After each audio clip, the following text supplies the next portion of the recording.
13, and we're going to look at the general business credit, and then within the general business credit there's a whole bunch of credits, so we'll look at each of those.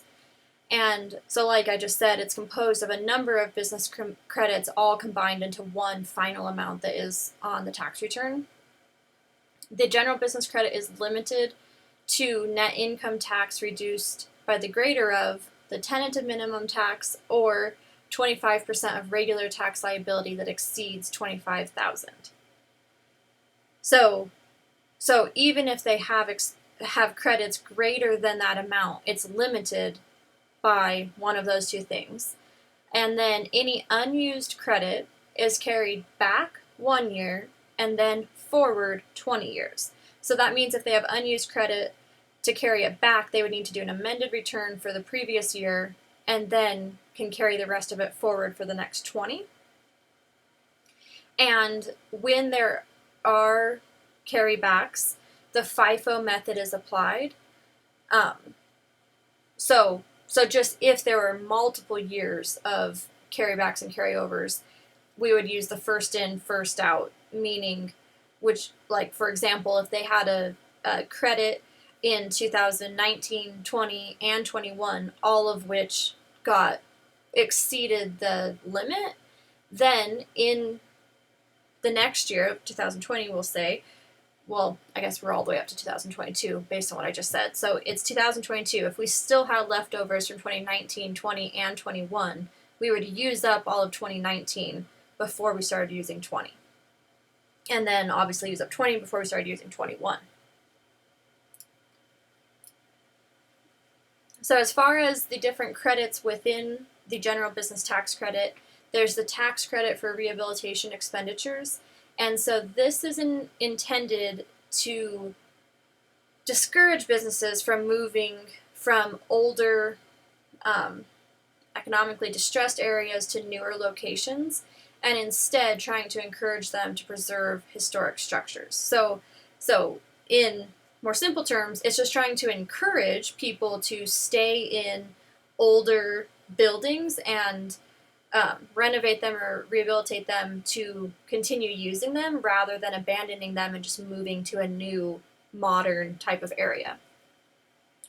And so it's a 20% of the qualified rehabilitation expenditures related to certified historic structures, and that can be residential or non-residential. And the 20% credit is taken ratably over a 5-year period, starting with the year the rehabilitated building was placed into service.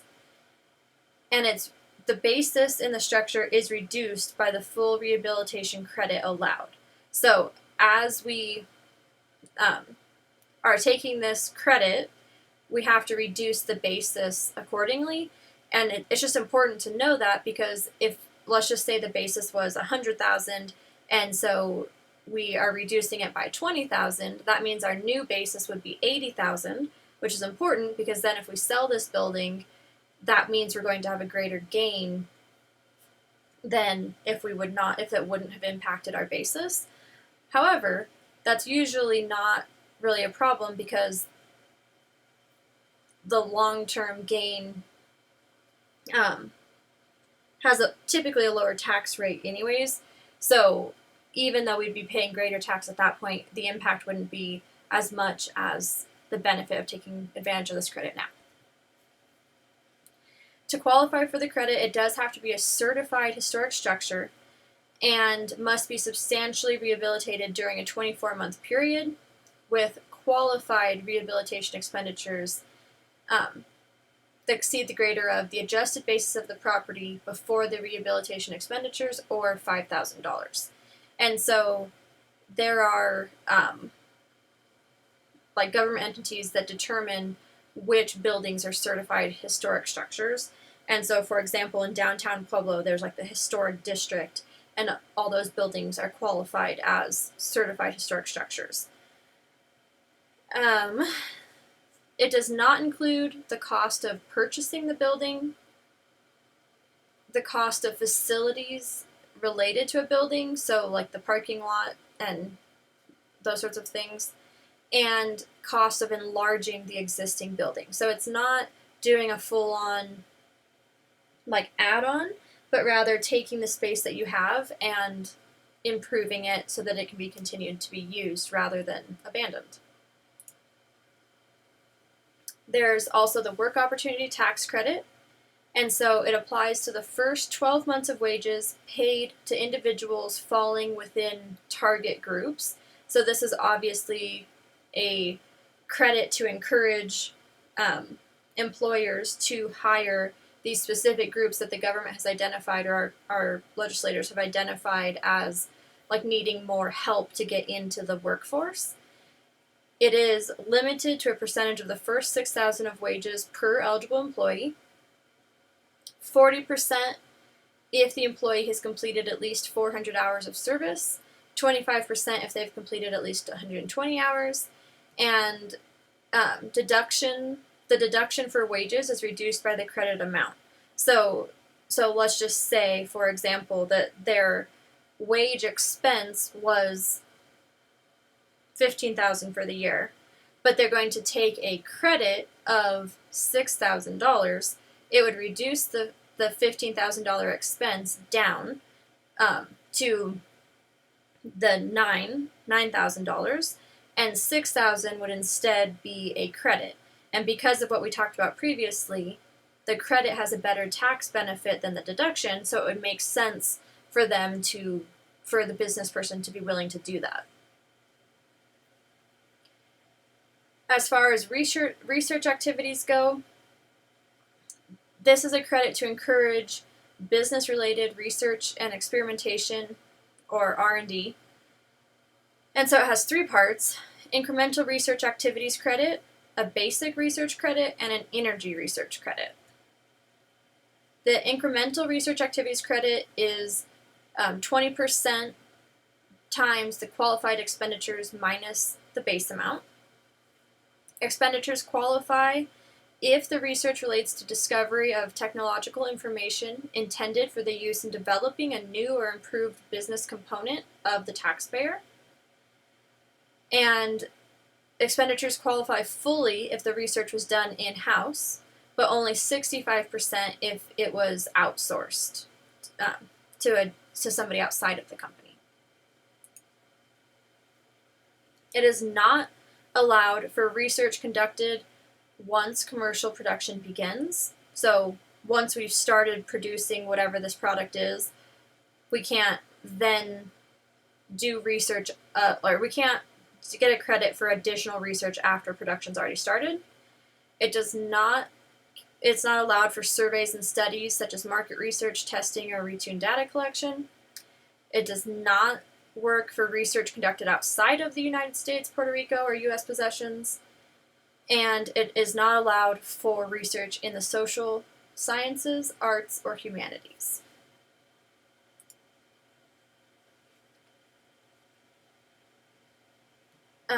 So besides qualifying for the research credit, research expenditures can also be capitalized and amortized in years beginning before 2022 or immediately deducted, So it can be capitalized or amortized in years before 2022. It can be immediately deducted in the years incurred. So to prevent taxpayers from receiving multiple benefits from the same expenditures, taxpayers that are claiming the research credit must take one of the following adjustments. So they can reduce any immediate deduction otherwise allowed by a full amount of the credit taken. So again, like I talked about previously, they're reducing their deduction, they're above the line expense, but they're taking the credit, which ends up having a more positive impact for them. That's one option. Alternatively, if the credit exceeds the amount that would be allowable as an immediate deduction for the year, they can reduce any amount capitalized and amortized by the full amount of any credit taken. Or finally, instead of reducing the amount of expenditures immediately deducted or capitalized, they can reduce the credit by the product of the full credit times the highest corporate tax rate, which is a flat tax rate of 21%. As far as the basic research credit, there's an additional 20% credit for basic research payments made in excess of a base amount. Basic research is any original investigation for the advancement of scientific knowledge not having a specific commercial objective. So, unlike the previous example, it's not for the specific technological item or benefit. It doesn't have a specific commercial objective. However, the definition excludes basic research conducted outside of the U.S. or any basic research in the social sciences, arts, and humanities. The energy research credit is intended to stimulate energy research, and so it's 20% of amounts paid or incurred to an energy research consortium for energy research.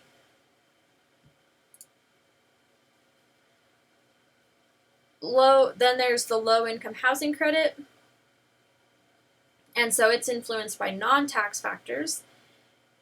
The credit amount is based on the qualified basis of the property, which is dependent on a number of units rented to low-income tenants, and it's allowed over a 10-year period, and it's subject to a potential recapture if these certain requirements to receive the credit aren't maintained for certain periods of time. So this is really for like people that have rental properties, to encourage them to make their units available to low-income families, and so that's what that credit is. There's a credit to help businesses make their storefronts more ADA accessible. So it's the disabled access credit, and it's eligible for expenditures that small businesses made to renovate their facilities placed in service before November 6, 1990, to make the building more accessible, such as widening doorways to so that wheelchairs can fit through them, or putting ramps in, or whatever the case is, so that yes, they're more accessible. It's 50% of the expenditures that exceed $250, but not in excess of $10,250. So the maximum credit is $5,000. And the tax basis is reduced by the amount of credit. So like we talked about in the previous credit, that's just important to understand, because then when it's sold later, the basis is reduced by the amount of the credit that was taken, which means there might be a larger gain on the sale. A credit for small employer pension plan startup costs. Small businesses can claim a non-refundable tax credit, so that means it can only reduce their liability to zero, for the administrative costs of establishing and maintaining a qualified retirement plan. So the purpose of this is to encourage more small businesses to offer retirement plans to their employees, which, as we've talked about the intentions of Congress, that makes sense, because 50% of employees are hired by small businesses. So if small businesses aren't offering retirement, that obviously creates a big burden for the government later on down the line. Small businesses, in this case, are defined by having 100 or fewer employees who have earned at least $5,000 of compensation. And the credit is 50% of the qualified startup costs, but the maximum credit is the lesser of $5,000 or $250 times the number of non-highly compensated employees. And the deduction for the startup cost is reduced by the amount of the credit. So again, the business expense that they have on their Schedule C is reduced by the amount of credit that is claimed here. There's also a credit for employer-provided childcare. So this is encouraging employers to provide childcare for their employees. So I would imagine you can see the benefit, the societal benefit of that, and that allows more people to work, which then helps our economy. So that's kind of like the idea behind it. And so employers that provide child care facilities to their employees during work hours can claim this credit limited to $150,000 per year, and it includes 25% of qualified child care expenses and 10% of qualified child care resource and referral services.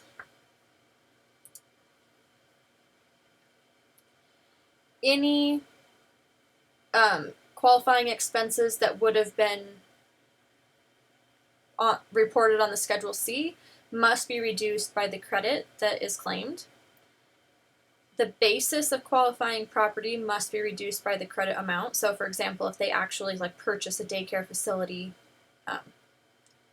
that property would be reduced by the credit amount.